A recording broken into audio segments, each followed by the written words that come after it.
আসসালামু আলাইকুম। আজকের ভিডিওতে আমরা দেখব কিভাবে ফটোশপের মাধ্যমে একটি পাসপোর্ট সাইজের ফটো তৈরি করতে হয় এবং প্রিন্ট করতে হয়। তো স্ক্রিনে আপনারা যেই ইমেজটি দেখতে পাচ্ছেন, এটা আমি প্রথমে ব্যাকগ্রাউন্ডটা রিমুভ করে নেব। ব্যাকগ্রাউন্ড রিমুভ করার জন্য পেন টুল সিলেক্ট করব। তো ইমেজটা ভালোভাবে দেখার জন্য আমি এটা জুম করে নিচ্ছি। জুম করার জন্য অল্টার এবং আমি স্ক্রল বার যদি স্ক্রল করি তাহলে এটা জুম হবে। জুম করে নিয়ে আমি সিলেক্ট করে নিচ্ছি।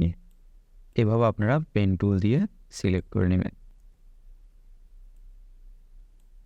ভুল হলে আপনারা কন্ট্রোল জেড দিয়ে আবার ব্যাকে চলে যাবেন, আবার নতুন করে সিলেক্ট করতে পারবেন।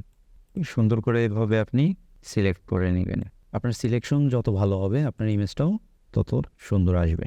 আমি যদি এই হ্যান্ডেলটা কেটে নিতে চাই, সেক্ষেত্রে আমি ওয়াল্ড প্রেস করে এটা ক্লিক করে দেবো, তাহলে এটা কেটে যাবে। আমি একটু জুম করে নিচ্ছি। কন্ট্রোল ধরে আপনি এটা এভাবে নাড়াচাড়া করতে পারবেন। প্রথমে পুরো ইমেজটাকে সিলেক্ট করে নিচ্ছি। আপনাদেরকে দেখানোর জন্য আমি দ্রুত কাজ করতেছি, আপনারা ধীরে ধীরে সুন্দরভাবে সিলেকশন করে নেবেন। সো আমি এইটুকু মার্ক করে নিচ্ছি। সিলেকশন হওয়ার পর কন্ট্রোল চেপে ধরে ইন্টারে ক্লিক করব, তাহলে এটা সিলেক্ট হয়ে যাবে।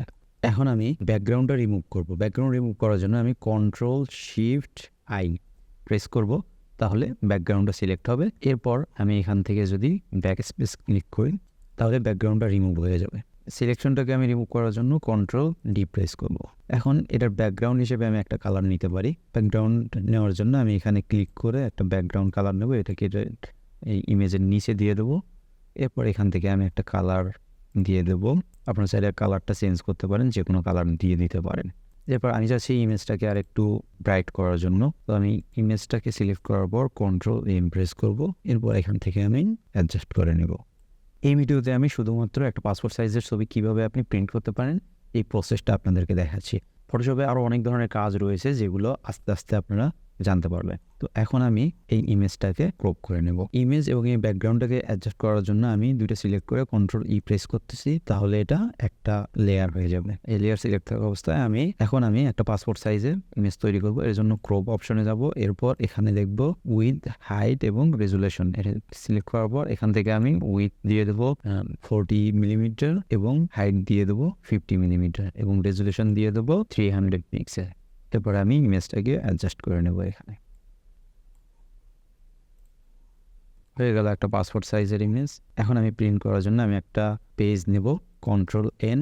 নতুন একটা পেজ নেওয়ার জন্য কন্ট্রোল এন প্রেস করে এরপর প্রিন্ট, A4 সাইজ, ক্রিয়েট। এখন আমি এই ইমেজটাকে ধরে পেজের ভেতর নিয়ে যাব। অল্টার প্রেস করে এটাকে আমি ডুপ্লিকেট করব। এখন আমি কন্ট্রোল পি প্রেস করে এই পেজটাকে আমি প্রিন্ট করতে পারবো। আশা করি ভিডিওটি আপনাদের ভালো লেগেছে। ভিডিও ভালো লাগলে অবশ্যই একটা লাইক দেবেন এবং এই ধরনের ভিডিও নিয়মিত পেতে চ্যানেলটি সাবস্ক্রাইব করে সাথেই থাকবেন। আসসালামু আলাইকুম।